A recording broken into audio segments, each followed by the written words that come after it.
You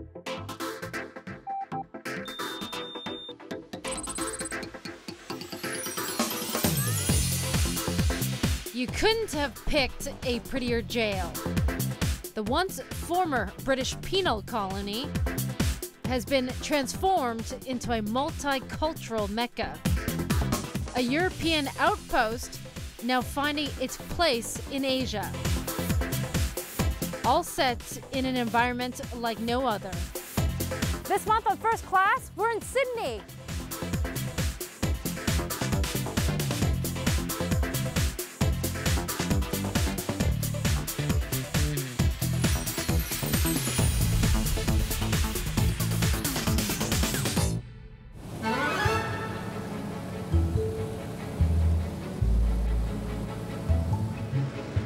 Breathtaking by air. Turquoise ocean, golden beaches. You hang a left past the headlands and you're here. Welcome to Port Jackson, or as it's more commonly known, Sydney Harbour. One of the world's largest natural harbours and the heart and soul of Sydney. It's the city's backyard, its commuter line, its parking lot, and it was even its first airport. From 1914 all the way until after World War II, this was how you arrived into Sydney.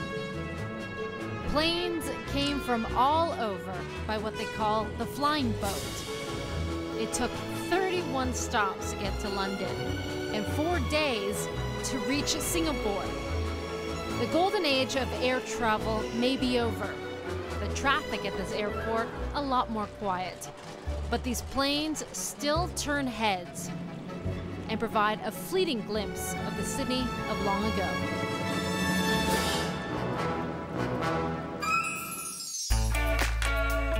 So, if that was the city's past, this was Sydney's future. Radical, different, an icon not just of the city, but possibly the country, even the entire continent. As iconic and symbolic of the city as the Sydney Opera House has become, it wasn't always a popular idea.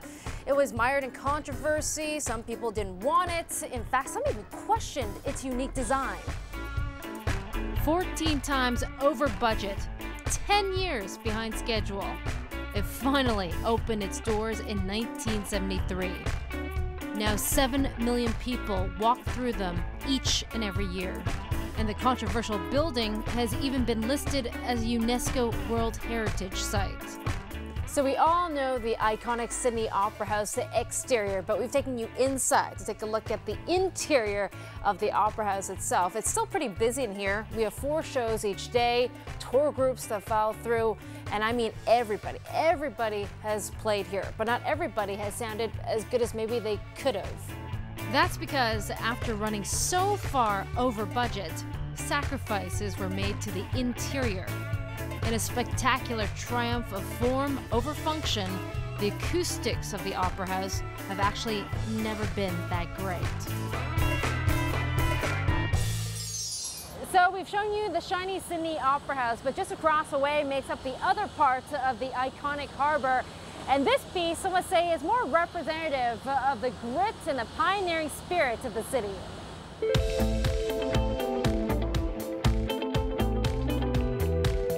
Conceived by a convict, built during the Depression, somehow this utilitarian bridge has become beautiful in its own way.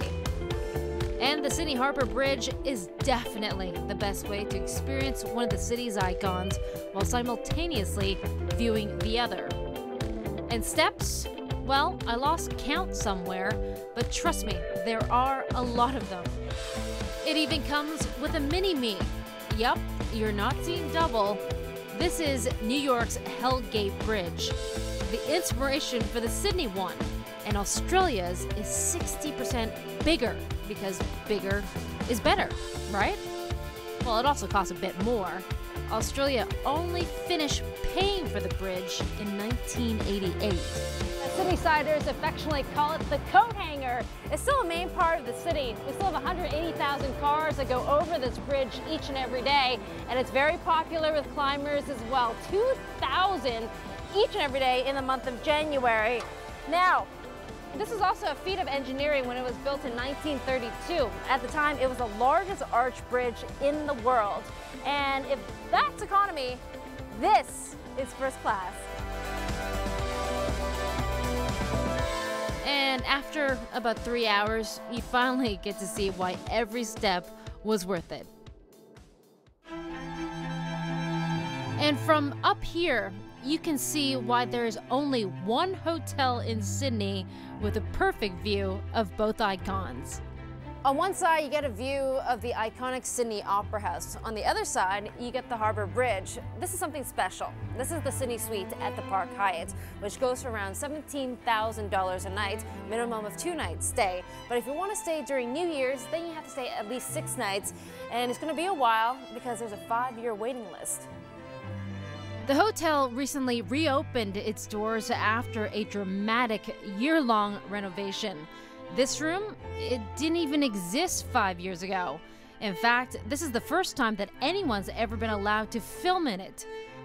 And between the extravagant views, tasteful decor, and the rooftop pool, you'll probably find your next stay at any other hotel a bit more unbearable. The Opera House and Sydney itself has always been a European melting pot of sorts. There are 250 languages spoken in the city. A third of Sydneysiders don't speak English at home, and the number of Mandarin speakers is quickly on the rise, as Australia's Asian influence is leaving a big culinary mark on the country. And there's no one more committed to Australia's multicultural cuisine than Neil Perry. Come this way. He's the self-professed father of modern Australian food, and he's been around the culinary block and back. When I was born in Australia, there were 7 million people, and now there's 23 million. So I kind of lived through, as my adult life, through this whole explosion of food. And when I went to France in 1984 for my first visit, and I came back and I thought, what am I doing cooking French food in Australia? And it really dawned on me that I had to use all the influences that I love, which the main one was Chinese, later Thai, because it was becoming a very important part of Australian culture, in my food in 1984. So yeah, lots of Asian influence, because we are part of Asia. Yeah, it took a while for Australia to recognize that, didn't it? It took too long, really, by the cultural influence of people. Forget about the political will. You know, politicians are usually stuck somewhere in the past, but the actual, you know, the cultural exchange and where we sit within Asia, I think we've felt that we've been part of Asia. So tell me about Australian cuisine. Well, you know, it's like any modern New World cuisine. There's sort of no real foundation or no real signature dishes, but the contemporary Australian food at the moment is really all about that multiculturalism, is about great ingredients, and most importantly, I think the things that come from the sea here in Australia. Now, you know what I found really bold is that you opened a Chinese restaurant here in Australia? Too. You opened a Chinese restaurant. You're not even Chinese. No, I'm not, no. But I've been involved with Chinese culture since I was about 5 or 6, food particularly. My father had great friends, they owned restaurants, we went to their restaurants and they had amazing Chinese food that made me really love Chinese cooking. It wasn't kind of sweet and sour pork and, you know, all the sorts of things that most people were eating in the 60s and 70s here in Australia. And in 1994 I opened a Chinese restaurant with some Southeast Asian sort of influences, and it's just kept evolving since then.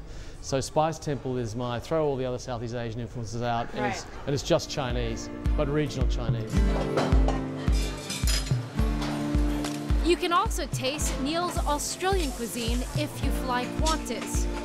He's been crafting their first and business class menus for 17 years now. But hey, celebrity chefs on airlines are nothing new. Wine, on the other hand, well, that's a bit more dramatic. Welcome to Qantas's wine school of sorts. Like most Australians, Qantas takes their drinking very seriously.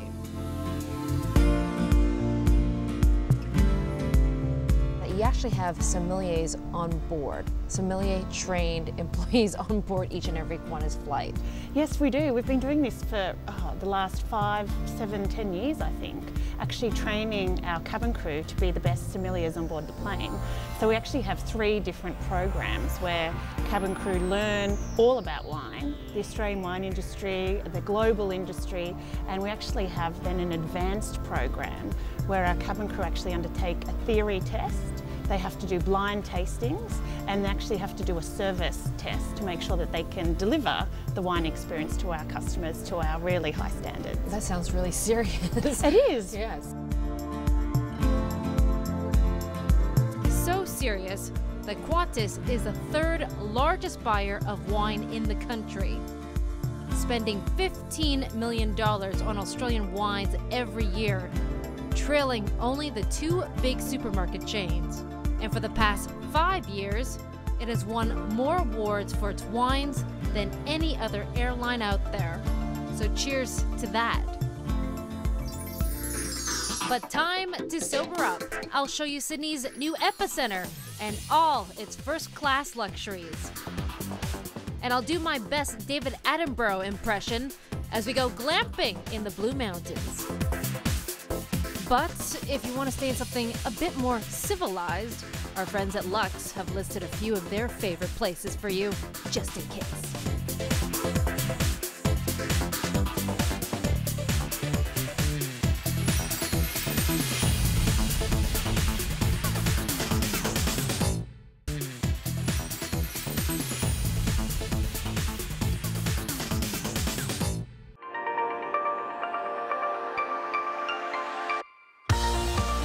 As iconic as Sydney's skyline is, it's been a long time since the city has seen any major redevelopment. Welcome to Barangaroo, the face of Sydney's future. It's going to be the most dramatic change for the city since the Opera House opened in the 1970s. Commercial, residential, even a new harborfront park, that's all part of this plan. But the crown jewel, or perhaps Crown's jewel, is the 6-star hotel and casino. This is where Crown Sydney will roll out the red carpet for the world's high rollers. So as Sydney is about to get the 6-star treatment, let's take you to Melbourne, where we show you the VIP treatments that you get if you roll with Crown.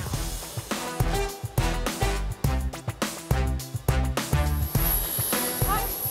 Thank you, Andrew.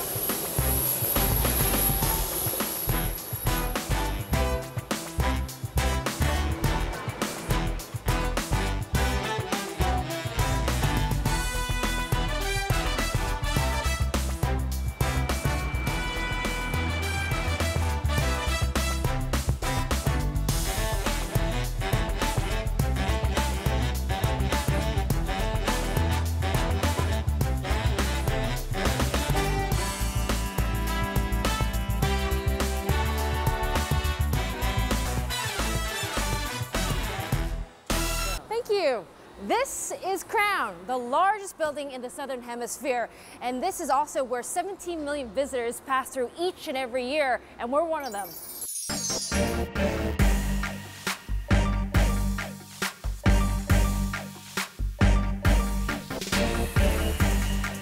At Crown Sydney in the future, there's no such thing as mass market anymore. It starts with the premium.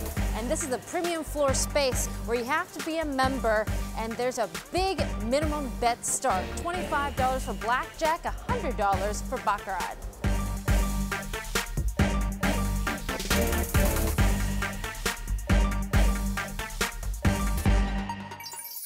So we just showed you the premium gaming space here at Crown, but if you're a high roller, this is where you go to. You need a minimum of around $10 million just to get your foot in the door, and we've been given exclusive access to get behind the velvet rope. At the top of Crown Towers, this is where you get to gamble in privacy, because when you flash this much cash, you don't need the world to see. At the VIP gaming salons, minimum bets is $10,000, up to a maximum of 600,000 Australian dollars. But as you know, and as in life, everything is negotiable. So let's bet 10,000 on Banker. Wish me luck. So at Crown Sydney, you're going to get exactly what you're going to get here at Crown Melbourne. International chefs, you got great restaurants, good shopping spaces, and for high rollers that want some fresh air and some leisure, you have some other options.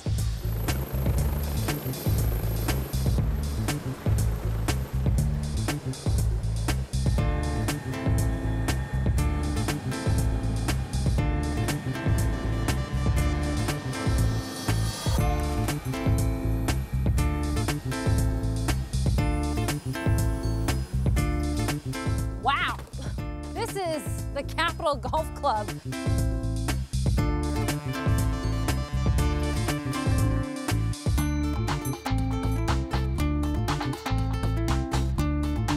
Come on, Susan, your hit. Give it a whack. What? Look out, Ricky. Watch out, Susan! Sorry, Ricky. And he's not the only one that needs to watch out, because I head to the Blue Mountains and rough it at the Wogan Valley, and even spot a rare albino wallaroo. And if all that golfing has made you hungry, here are some of the restaurants that Lux just loves.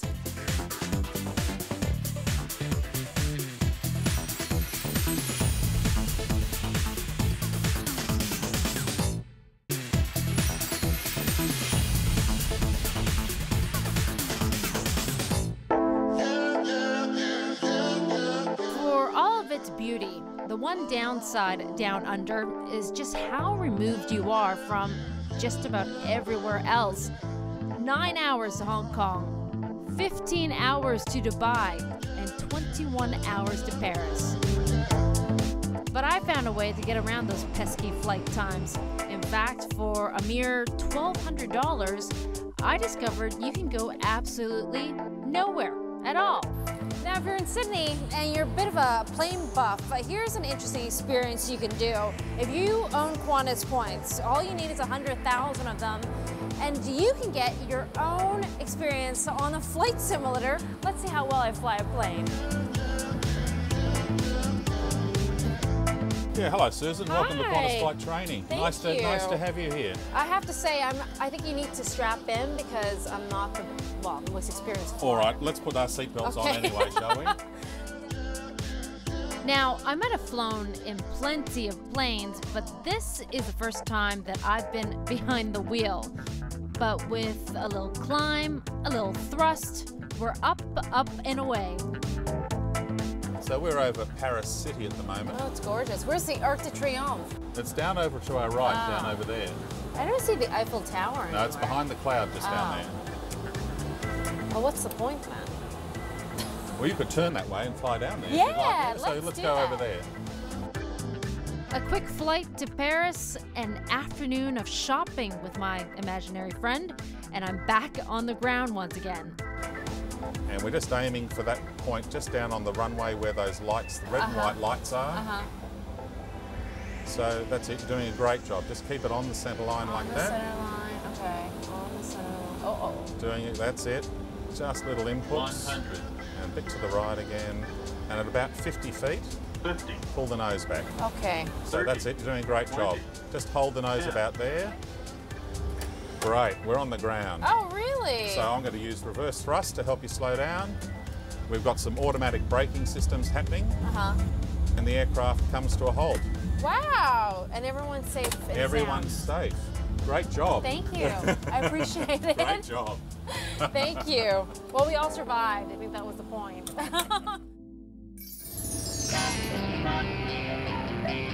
But why settle for virtual when just 45 minutes by chopper, you could be here?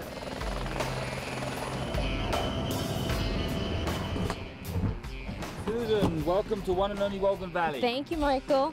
So we've shown you some beautiful parts of Sydney, but if you want to get closer to nature and see what Australia is famous for, well, you get out here to the Blue Mountains. Now, I'm a city girl, and it's not every day that I'm on the back of a horse. But every now and again, a girl's got to get back to nature, right? So here at the Blue Mountains, it's really a good opportunity to be at one with nature. And when I say one with nature, I really do mean it. You're never alone out here at the award-winning one and only Wolgan Valley Resort and Spa. It's nestled in the Blue Mountains' 7,000-acre Wollamai National Park. They're called the Blue Mountains because of all of these different types of eucalyptus trees, and when the sun hits them, well, they give off this blue vapor, hence the name Blue Mountain.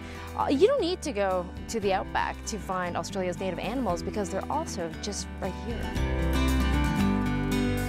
At dusk, the valley teems with wildlife: kangaroos, wallabies, wombats, even an albino wallaroo. And over creeks and through grasslands, out here, I even found the ultimate watering hole. And even though you're in the heart of the Australian bush, you won't be asked to give up all your mod cons, well, maybe except mobile reception. So, Michael, we're in the country. First question, is there actual electricity? Absolutely. Connected last week. And what about toilets? Modern ones, obviously. Let me get back to you on that one. All jokes aside, the hotel itself is nothing short of extravagant. There are 40 private cabins, each with separate living and bedroom areas, walk-in wardrobes, large bathrooms, and double-sided fireplaces. And you also get your indoor and outdoor pools. Well, if you like to swim.